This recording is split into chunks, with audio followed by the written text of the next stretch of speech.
Bonjour les amis, nous sommes le 5 janvier 2023 et aujourd'hui dans l'évangile de Jean au chapitre 1 versets 43 à 51, Nathanaël lui demande à Jésus: d'où me connais-tu? Et Jésus lui répond: avant que Philippe t'appelle, quand tu étais sous le figuier, je t'ai vu. Nathanaël lui dit: Rabbi, c'est toi le Fils de Dieu, c'est toi le roi d'Israël. Et Jésus qui reprend: je te dis que je t'ai vu sous le figuier et c'est pour cela que tu crois. Tu verras des choses plus grandes encore. Et il ajoute: Amen, Amen, je vous le dis, vous verrez le ciel ouvert et les anges de Dieu monter et descendre au-dessus du Fils de l'homme. Et oui, Nathanaël lui demande: d'où me connais-tu? Un jour, je me trouvais moi-même dans une librairie chrétienne. Là se trouvait une jeune femme qui regardait comme moi les ouvrages exposés. Je compris ce jour-là que Jésus me demandait de lui parler. Je m'approchai d'elle et je lui dis: votre questionnement est merveilleux pour Jésus, même si je pense que vous allez un peu trop vite dans votre réflexion. Elle me regarda fixement et me demanda mais si c'était à elle que je m'adressais. Après avoir répondu oui, je rajoutai immédiatement: avant de penser à la vie religieuse, vous devriez rencontrer l'amour peut-être. Qu'en pensez-vous?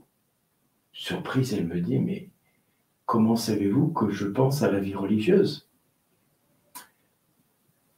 Bien parce que Jésus me dit de vous dire que vous ne pouvez pas vous tourner actuellement vers la vie consacrée ou la vie religieuse, car vous cherchez un refuge et non l'amour.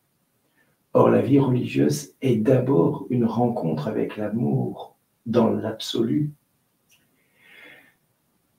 Vous avez été blessé par un homme et aujourd'hui, vous cherchez à fuir toutes les relations avec les hommes.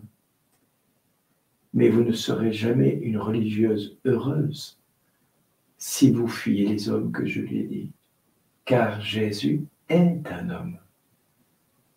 Elle me regardait tellement interloquée, voire choquée, car c'était exactement ce qu'elle vivait. Nathanaël n'est pas moins surpris que cette jeune femme. Il se pose la question comment Jésus le connaît. Mais si nous considérons que c'est de Jésus que nous parlons, alors il est capable de tous nous connaître. Nathanaël et cette jeune femme sont là pour nous rappeler simplement que rien n'échappe au regard de Jésus.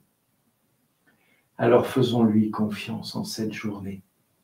Osons poser un acte de foi.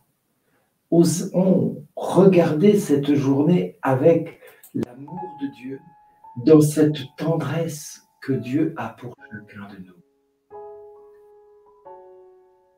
Osons poser cet acte de foi en vivant cette journée persuadés que tout dans cette journée est sous le contrôle de Jésus. Alors soyons dans l'allégresse et rendons grâce à Dieu maintenant et prions le Père. Prions ce Dieu tout-puissant, capable de voir chacun de nous là où nous sommes, de ce que nous pensons, de ce que nous vivons, de ce que nous disons.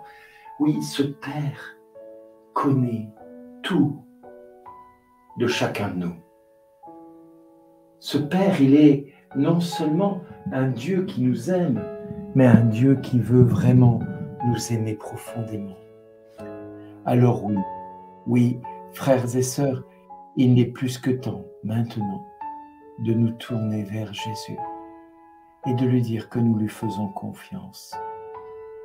Osons lui déclarer notre confiance. Osons lui manifester notre confiance en posant acte après acte, décision après décision, minute après minute, heure après heure, jour après jour. Oui, Père Saint, je te présente cette journée, confiant que tu vas tout conduire à ta gloire. Père juste et bon, accorde à mes proches de vivre aussi cette journée en découvrant que tu t'occupes d'eux. Père très bon, merci pour tant de délicatesse, parce que rien n'échappe à ton regard, rien n'échappe à ton amour et à ton contrôle. Merci mon Seigneur pour cette vie que tu me donnes. Aujourd'hui, je sais qu'elle est entre tes mains plus que jamais.